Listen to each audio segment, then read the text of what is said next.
Hello friends, welcome to the beauty of Ayurveda. आज के session में हम लोग मातृ शिशु कल्याण कार्यक्रम देखेंगे। ये सभी में कॉमन टॉपिक है, स्त्री रोग में भी है, स्वस्थ व्रत में भी है, बाल रोग में भी हमें देखने को मिलेगा। तो इसको हम लोग बहुत अच्छे से करेंगे। ठीक है, पहले तो मैं आपको बता देती हूँ इसमें क्या क्या दिया है। सबसे पहले देखो, मातृत्व काल बताया है, जो कि जब ऑनसेट ऑफ मेंस्ट्रुएशन होता है, मतलब 15 ईयर से लेके 45 ईयर्स तक का जो भी काल रहेगा उसको हम लोग मातृत्व काल बोलते हैं। इसमें स्पेशली इनके ऊपर क्यों फोकस किया है, माता और बालक के ऊपर? क्योंकि जो टोटल हमारी पॉपुलेशन है उसके 65% जो लोग हैं वो माता और बालक, इनका ही ज़्यादातर रेशो है। इस वजह से इसके ऊपर मेन फोकस किया गया है। और ये जो कार्यक्रम था माता बाल संगोपन, जो पाश्चात्य राष्ट्र है उनमें 1900 में स्टार्ट किया गया है, लेकिन अपने इंडिया में 1950 में इसको स्टार्ट किया है। एक लेडी है क्लेम्स, इसने 1919 में फर्स्ट जो है हेल्थ लीग और जो शहर मतलब शहरी प्लेस में जो आरोग्यशाला है उसकी स्थापना की गई है। उसके साथ ही जो परिचारिका रहते हैं ANM, उसको प्रशिक्षण देना। 1953 में जिला स्तर मतलब डिस्ट्रिक्ट लेवल तक ये मैटरनिटी होम की स्थापना की गई है।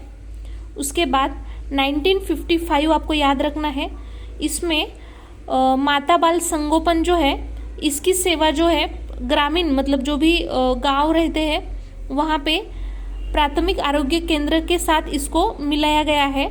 और 1960 में क्या हुआ, तो जो माता बाल संगोपन है उसके साथ कुटुंब कल्याण को भी मतलब दोनों को एक साथ ही एकत्रित रीत्या किया गया है इसको। ठीक है, 1960 में। 1977 में मिस हेवॉल्ट जो है इन्होंने माता संगोपन की मतलब ऐसे सभी तरफ इसको फैलाने की स्टार्ट की है। एक्चुअली हम लोग इसके ऊपर इतना क्यों फोकस कर रहे, तो दोनों को एक ही माना गया है, एक यूनिट माना गया है माता और बालक को। ऐसा क्यों? तो सबसे पहले तो देखो मतलब एक ही समूह उनको हमें दोनों को भी ज़्यादा प्राधान्य देना चाहिए। मतलब जब भी गर्भवती महिला रहती है तो गर्भ भी उनका ही एक हिस्सा रहता है। जो बालक रहता है उसका आरोग्य जो रहता है माता जो रहती है उसके ऊपर बहुत ज़्यादा डिपेंड रहता है। अगर कोई व्याधि अगर माता को होती है तो वो बेबी को भी होने के बहुत ज़्यादा चांसेस रहते हैं। और हमें पता है जो बच्चे रहते हैं उनका जो 1 साल तक आहार रहता है वो माता के ऊपर ही डिपेंड रहता है। और कुछ दिन के बाद जो मदर के ऊपर ही तो मतलब वो डिपेंड रहता है। और ऐसा बोला गया है जो मदर है वो फर्स्ट शिक्षिका बोली गई है। इसका कार्यक्रम का मेन उद्देश्य अगर देखें तो माता और बालक जो रहता है उसका आरोग्य यही उसका है। तो इसका हमें प्रमुख अगर घटक की बात करें, मतलब ये जो कार्यक्रम है उसको करने के लिए हमें क्या क्या हम लोग उसको सेवा प्रोवाइड करते हैं। अगर माता का अगर सोचे तो हमें पता है इसमें हम लोग केयर करते हैं। तो गर्भधारणा के पहले, प्रसूति पूर्व, प्रसूति के टाइम पे, प्रसूति पश्चात, ये पूरी जो भी केयर हमें करना पड़ता है। और उसके साथ ही कुटुंब नियोजन के बदल उसको बताना पड़ता है। अगर बेबी की बात करें तो अर्भक पूर्व मतलब जो बेबी 1 ईयर से कम रहता है अप टू 1 ईयर तो उसकी अलग है। शाला पूर्व जो बालक है, शालेय आरोग्य सेवा। और अपंग जो रहेंगे बच्चे उनकी भी हमें यहाँ पे केयर करनी है। अभी एक एक चीज़ यहाँ पे डिस्क्राइब की है। जब गर्भधारणा होती है तो हमें क्या चीज़ें ध्यान रखना है, तो उसका जो भी सेक्सुअल अगर कोई डिसीज़ है उसके ऊपर फोकस करना है। जब गर्भधारणा होती है तो वो सारी चीज़ें उसमें आती है कि मातृत्व और सुतिका के रिलेटेड जो है उसको देखरेख करना पड़ता है। जो भी उनको हम लोग दे सकते हैं वो देना चाहिए। प्रसूति पूर्व मतलब जो गर्भावस्था रहती है उसमें क्या क्या चीज़ें हमें ध्यान रखनी है। हमें पता है सभी को एंटीनेटल जो सेंटर्स रहते हैं वहाँ पे अगर 1st 7th मंथ है तो उसमें एक बार, हर महीने एक बार हमें वहाँ पे विजिट करना है। 8 महीने के बाद पर मंथ 2 टाइम्स हमें वहाँ पे विजिट देनी है।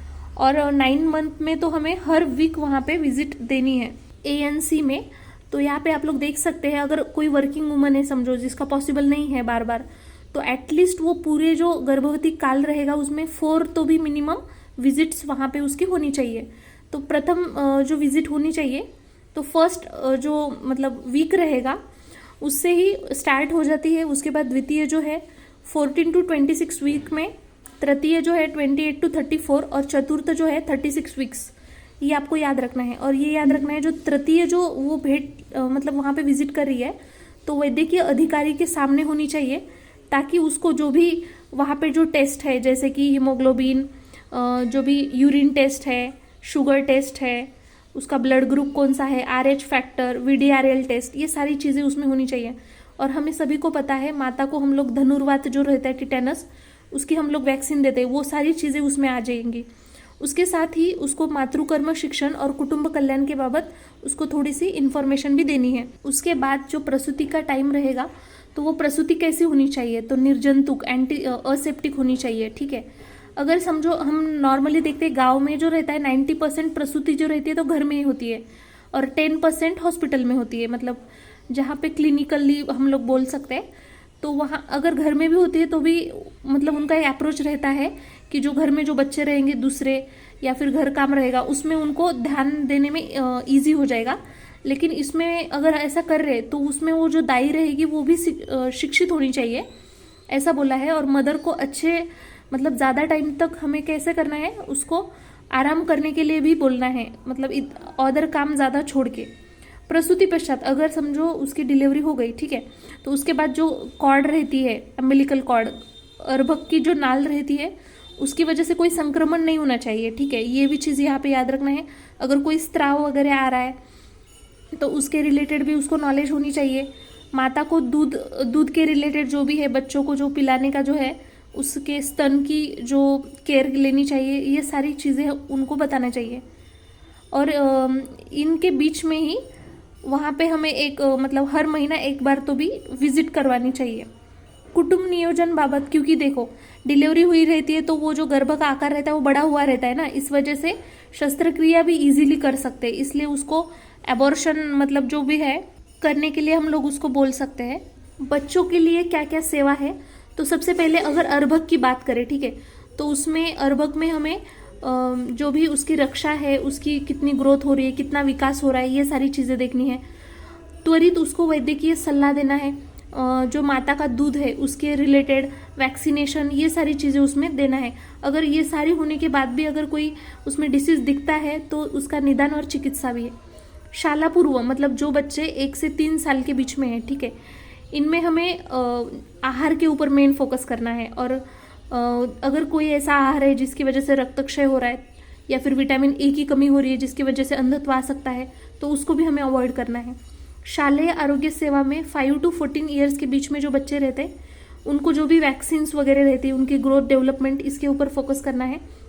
अपंग अगर है बच्चे, मतलब बधिर है, मुंह बोल नहीं सकते, चल नहीं सकते वगैरह, ऐसे जो मानसिक रीत्या दुर्बल है और उनमें स्पेशली बाल पक्षाघात के भी केसेस हो सकते हैं, तो उनका उपचार और पुनर्वसन, ये दोनों चीज़ें हमें करनी है।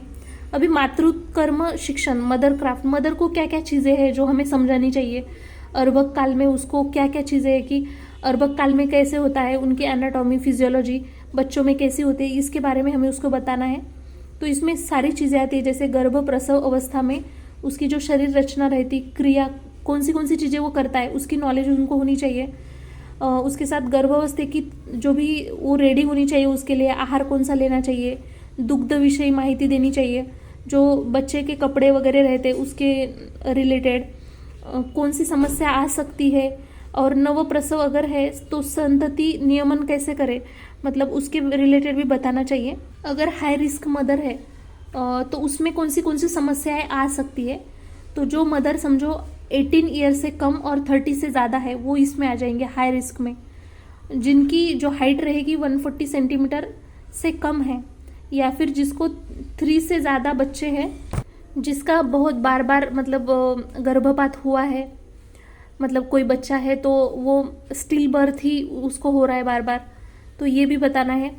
और अगर पिछली बार अगर उसकी मतलब डिलीवरी हुई थी और उसमें उसको कन्वल्जन्स आए थे, कोई स्त्री है जिसमें बार बार मिक्चुरेशन होता है, बहुत भूख प्यास लगती है, या फिर उसको 3 वीक से ज़्यादा अगर कफ आ रहा है, क्षय व्याधि हुआ है, या फिर अनीमिया, ये लक्षण अगर उसको दिख रहे हैं, जो पिछली वाली जो प्रसूति का टाइम था उसमें जो बेबी का वेट रहता है वो 4 kg से अधिक अगर मतलब था, या फिर अगर ब्लड के हम लोग जो चेकअप करते हैं, ठीक है, टेस्ट करते हैं HB के टेस्ट, वो अगर ज़्यादा है कम ज़्यादा है तो ये भी है उसमें। माल प्रेजेंटेशन नॉर्मली ब्रीच रहता है ना, तो ये भी अवस्था अगर उसमें है, ठीक है।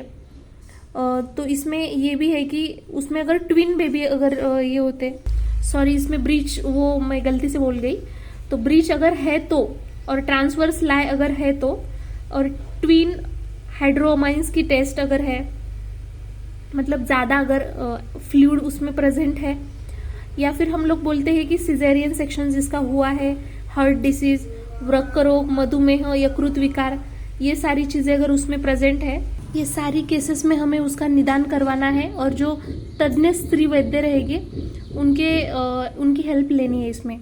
अभी नेक्स्ट जो पॉइंट है इसमें मातृ मर्त्यता, जिसको हम मैटरनल मॉर्टेलिटी बोलते हैं। अगर 42 डेज के अंदर अगर मदर की डेथ हो जाती है, मतलब गर्भावस्था हो, प्रसव अवस्था या फिर प्रसूति पश्चात, ठीक है, वो इसके अंडर आ जाएंगे।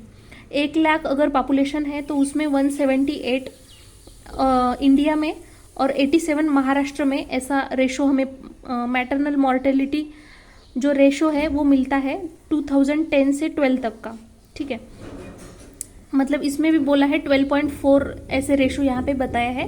उसके बहुत सारे रीजन हो सकते हैं, वैद्यकीय भी हो सकता है रीजन, जैसे कि toxaemia of pregnancy, anaemia, malnutrition, haemorrhage, abortion, infection, shock accident, anaesthesia, या फिर हार्ट किडनी डिसीज, मैलिग्नेंसी है, हाइपरटेंशन है, डायबिटीज, जॉन्डिस, ट्यूबरकुलोसिस, इसमें से कुछ भी मदर को होता है। सामाजिक भी कुछ है, जैसे ऑलरेडी देख चुके 18 से कम और 30 से ज़्यादा अगर ऐसी लेडीज अगर मतलब प्रेग्नेंट होती है तो अधिक प्रसव, जिससे 5 से ज़्यादा डिलीवरी जिसके हुई है, आर्थिक अवस्था अगर उसकी अच्छी नहीं है, जो सेवा हम लोग देते हैं उसका अगर अभाव है, जो कर्मचारी रहते हैं उनका अगर टुटौड़ा है, तो अगर वो अशिक्षित है मतलब इलिटरेसी है, या फिर आहार आचार जो भी संबंधी उसको अगर कोई मतलब रूढ़ कल्पना है, भ्रामक है, तो अगर वो अस्वच्छ है, या फिर सांसर्गिक व्याधि की वजह से बहुलता है, इसके ऊपर हम लोग उपाय क्या कर सकते हैं। तो मृत्यु और नियंत्रण जो है उसके ऊपर करना है हमें, माता का मृत्यु और नियंत्रण उसको करना है, और जो भी मैटरनल मॉर्बिलिटी है उसको हमको प्रिवेंट करना है, ठीक है।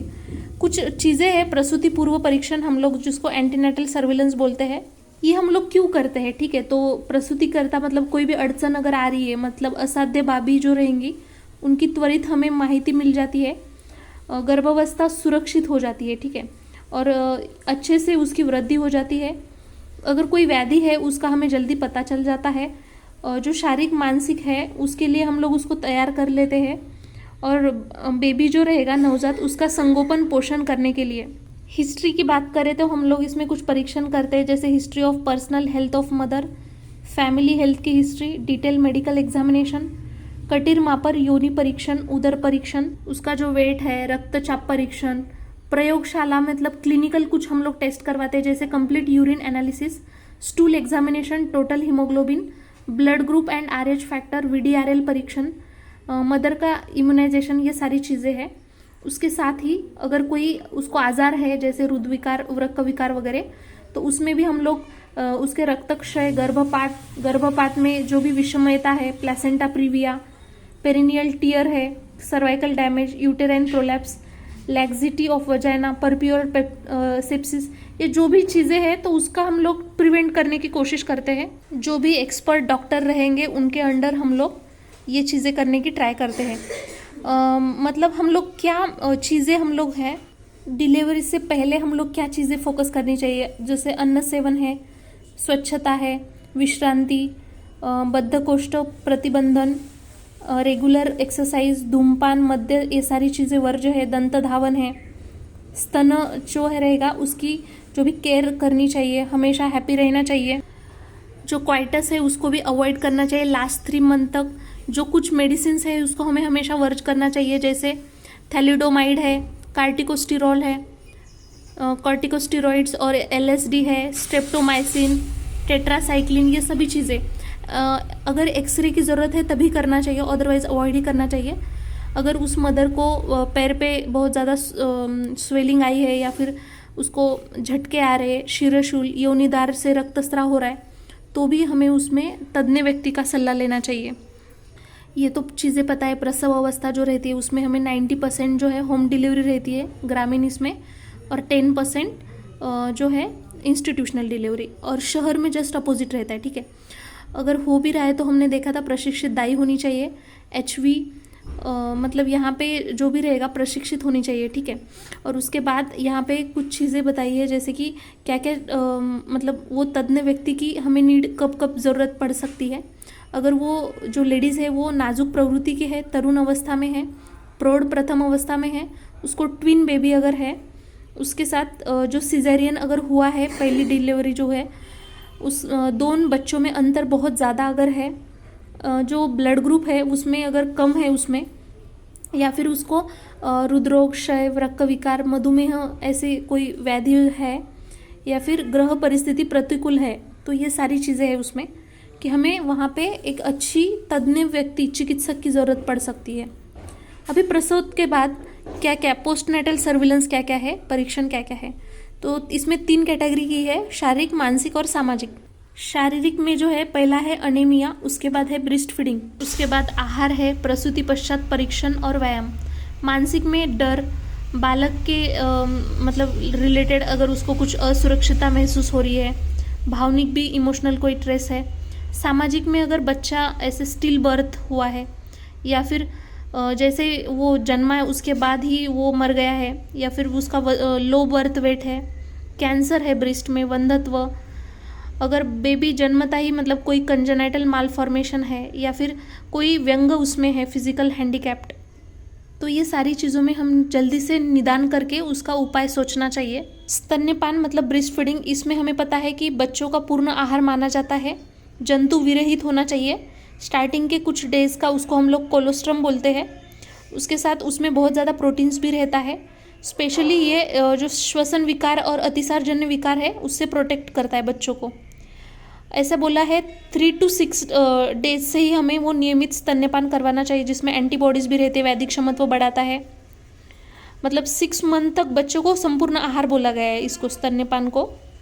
हर दिन 400 to 600 ml रेडी होता है, जो भी दूध रहता है माते में, तो 100 ग्राम जो रहता है उससे 71 किलो कैलोरी एनर्जी होती है। इसमें क्या क्या चीज़ें रहती है, प्रोटीन्स, फैट रहता है, lactose, calcium, phosphorus, thiamine, riboflavin, vitamin C, ये सारी चीज़ें रहते हैं। किस चीज़ में हमें अवॉइड करना चाहिए, अगर बच्चों को तीव्र ज्वर है, क्षय, हृदरोग, मदर में ऐसी चीज़ें हैं तो वो बेबी को नहीं देनी चाहिए। अगर मदर में क्षय है, हृदरोग है, कर्क रोग है, स्तन अर्बुद, स्तन विद्रदी, स्तन चिचुक, ये सारी चीज़ें अगर मदर में है उसका मिल्क नहीं देना चाहिए बच्चों को। जो विनिंग स्टेज रहती है जिसमें बेबी को दूध के साथ अन्य भी चीज़ें हम लोग देते हैं, जैसे गाय का दूध है, टमाटर, पाले भाजा, फल का रस है, सूप, वरण, भात। अगर 7th मंथ में हम लोग उसको पोड़ी, भाकरी, बिस्किट, ये सारी चीज़ें देती है। मतलब 10th मंथ तक तो हम लोग उसका त्याग ही करवा देते हैं, पूर्ण स्तन्य त्याग हम लोग बोल सकते हैं। पूरा 1 साल होने तक तो पूरा ही उसका त्याग ही कर देता है बच्चा। जब विनिंग स्टेज रहती है उसमें हमें कुछ पूरक आहार भी देना रहता है दूध के साथ, अगर वो नहीं दिया तो क्वोशोकर हो सकता है। लेकिन कुछ कुछ मदर रहते हैं वो ओनली अगर स्तन्यपान देंगे तो उनको मुर्दूस व्याधि हो सकती है, ठीक है। इसलिए बच्चों को सर्व जो भी धान्य रहते हैं उसको कभी ये ऐसे करके, जैसे नाचनी सत्व है उसमें कैल्शियम बहुत रहता है, उसके साथ लाया है, फुटाने, सातू का जो पीठ है, बेसन का लाडू, ये सारी चीज़ें देनी चाहिए। शिशु आरोग्य, इन्फेंट हेल्थ, इसमें हमें टोटल 4 अवस्था बताए हैं। पहली बाल्य अवस्था जो 5 साल तक के बच्चों को बोला है, उसके बाद शैशव अवस्था जो 8 साल के बच्चों तक, 5 से 8 साल के बीच में जो रहेंगे, किशोर अवस्था मतलब 8 से 13, और प्रोगंड अवस्था उससे जो बड़े रहेंगे। अर्भक किसको बोलते हैं हम लोग, अप टू 1 ईयर तक बोलते हैं, और नवजात अर्भक मतलब 1 मंथ के बच्चों को बोलते हैं। तो इसमें सबसे पहले वृद्धि और विकास की अगर हम लोग बात किए तो वजन अगर देखा शिशु का, ठीक है, तो जन्मतः उसका वेट जो रहता है 2.5 kg होना चाहिए, और 3 मंथ तक मतलब हर दिन 25 ग्राम इतना बढ़ता है। अगर ऊंची की बात करें तो फर्स्ट जो साल रहेगा उसमें 50 to 75 सेंटीमीटर से बढ़ती है। उसके बाद सेकेंड ईयर में मतलब जो सेकेंड साल रहेगा उसमें 15 सेंटीमीटर से बढ़ती है। उसका जो हेड और चेस्ट रहता है, वो जो चेस्ट का जो सरकमफरेंस रहता है वो बड़ा रहता है। और फिर 2 ईयर्स के बाद उसमें कुछ बदलाव आते हैं। उसका प्रमुख कारण भी कुपोषण बोला है। ये आप सभी को पता होगा कि मतलब हर महीने में उसको क्या क्या चीज़ें होती है, जैसे उसका विकास कैसे होता है। तो जन्मतः पहले तो वो बस जो मदर का जो भी मतलब दूध पीता है और उसको ग्रहण करना सीख लेता है। उसके बाद फर्स्ट मंथ जैसे होता है उसको तो वो मतलब जहाँ पे भी लाइट दिखती है उधर देखना स्टार्ट कर देता है। 6 मंथ तक वो रांगने लगता है। उसके बाद 10th मंथ में मम्मी पापा ऐसे वर्ड्स यूज़ करता है। उसके बाद तो मतलब 1 साल जैसे होता है वो चलने लगता है। अगर हम लोग इन्फेंट मॉर्टेलिटी की बात करें, वो 2 रीजन से होती है। एक तो कुपोषण और संक्रमण। संक्रमण में भी श्वसन संबंधित संक्रमण और अतिसार, उसके साथ अलग भी है, जैसे कि त्वचा रोग भी है, नेत्र अभिसंध है। ये भी चीज़ों की वजह से उनमें मृत्युता होती है। ऐसे बोला गया है पूरे जितना डेथ रेट रहता है ना बच्चों का, तो 50% डेथ रेट जो रहती है अर्भक अवस्था में रहती है, और जो बची हुई 50% है तो 1 to 14 ईयर्स में रहती है। तो बच्चे की डेथ स्पेशली कौन सी चीज़ों से होती है ऐसे बोला गया है। तो सबसे पहले तो वो दुर्लक्ष्य अगर है, मदर अगर दुर्लक्ष्य कर रही है उनके तरफ, या फिर उनको जैसे प्रोटेक्ट करना चाहिए हर चीज़ से, उसका अगर अभाव है, अगर उनको वो उतना ज़्यादा नॉलेज कैरी नहीं करती है, दारिद्र्यता है, या फिर जो भी नियम उनको फॉलो करने चाहिए वो नहीं कर रही है, अगर जो उनका एज है और बहुप्रसवता अगर है, पैरिटी केस है तो भी हो सकता है। मातृत्व जो रहना चाहिए वो नियमित अगर नहीं है, जो डिस्टेंस स्पेसिंग होनी चाहिए दोनों में वो फिक्स नहीं है। अनुवांशिकता भी ये एक कारण हो सकता है इसमें। अगर बहुत ज़्यादा असुरक्षित जहाँ पे पानी वगैरह मिलता है, या फिर अन्न, मलमूत्र विसर्जन इनके अच्छे से वहाँ पे ये नहीं है, ये सारी चीज़ों की वजह से वहाँ पे संक्रामक व्याधि हो सकती है। और अगर सामाजिक रूढ़ी है, जैसे फीमेल चाइल्ड के तरफ दुर्लक्ष्य, माता बाल संगोपन इनका अभाव होना, जो भी आरोग्य के लिए जो भी सहभाग होना चाहिए उसमें कम सहभाग होना। न्यूनेटल डेथ के क्या रीज़न हो सकते हैं नवजात बालक में? तो पहला तो उसके ग्रोथ होने से पहले ही मतलब उसका प्रसव हो जाना, डिलीवरी, वेट कम होना, संक्रमण की वजह से नव अर्भकोत्तर जो बालक मृत्यु होते हैं, तो इसमें अतिसारजन्य व्याधि है, कुपोषण है, श्वसन संस्था विकार, संक्रामक व्याधि है। अगर शिशु की डेथ हो रही है वो तो कम क्यों होती है? कौन से कंडीशन है जिसमें बेबी की डेथ रेट अभी कम हो गई? तो पहला तो व्याधि के ऊपर अगर हमने नियंत्रण करवा लिया, लसीकरण करवाया, कुपोषण के ऊपर माता बाल संगोपन जो सेवा रहेंगी उनको अगर देते हैं हम लोग। कौन से बच्चे हैं जो बहुत ज़्यादा हाई रिस्क में पाए गए हैं, अति जोखिम मूल्य जिसको बोलते हैं हम लोग, जिनका वेट जो रहता है 2500 ग्राम से अगर कम है, या फिर मम्मी है जिसको दूध जितना चाहिए उतना नहीं है, वेट बढ़ना चाहिए अगर नहीं बढ़ रहा है, या फिर ट्विन बेबी है जिनकी डिलीवरी जो है अवधि से पहले अगर हो गई हो, या फिर कन्वल्जेंस है जिन बच्चों को जन्मता ही, जिसकी मदर जॉब करती हो, या फिर अति मद्य सेवन करने वाले जो पेरेंट्स हैं, जिनको ऑलरेडी मतलब ज़्यादा बहन भाई है, मतलब 5 या 5 से ज़्यादा अगर उनका नंबर चल रहा है तो, या फिर मैरास्मस से ग्रस्त है, उनकी ग्रोथ अगर अच्छे से नहीं हो रही है, अगर दोनों की भी डेथ है पेरेंट्स की तो भी हो सकता है, या फिर उनको तीव्र गोवर, डांग्या, खोखला, अतिसार इनका संक्रमण है, स्पेसिंग जो है वो कम, मतलब उनमें जितना स्पेस रहना चाहिए उससे कम है, हमेशा वो रड़ते रहता है, मधुमेह जो जिनके पेरेंट्स मधुमेह से ग्रसित है उसमें भी, या फिर जन्मतः जिसमें व्यंग और शारीरिक अपंगत्व अगर है, जो भी उनके मतलब भाई बहन थे उनकी डेथ अगर पहले हो गई है, या फिर जिस मदर का एज 35 है और ये फर्स्ट टाइम उसको हुआ है तो भी हो सकता है। वारंवार वोमिटिंग अगर हो रही है। लो बर्थ वेट किसको बोलेंगे? जिसका वेट मतलब 2.5 kg से अगर कम है, तो ऐसा बोला जाता है 30% से, मतलब ऐसे पाया गया है डाटा जिसमें वेट कम रहता है जिन बच्चों का, और वैसे ही वो मतलब उनकी बर्थ हो जाती है। इसके क्या क्या रीजंस है? जैसे कुपोषण है, रक्तक्षय है, टीबी, या फिर प्री इक्लेम्सिक टॉक्सिमिया है, यूरिनरी इन्फेक्शन, बहुप्रसवा। इसको हम लोग कैसे रोक सकते हैं? तो आहार की वजह से अगर रक्तक्षय है तो उसको अवॉइड करना है, आहार अच्छे से देना है, संक्रामक व्याधि के ऊपर नियंत्रण करना है, मधुमेह, हाई बीपी अगर है, टॉक्सेमिक ऑफ प्रेगनेंसी, ये सारी चीज़ें इसका हमें उपचार करना है। और जो भी प्रसव पूर्व जो केयर लेनी चाहिए वो करनी है। कुटुंब नियोजन, सामाजिक आर्थिक जो है उसमें सुधारना करना है और उसके ऊपर प्रतिबंधन करना है।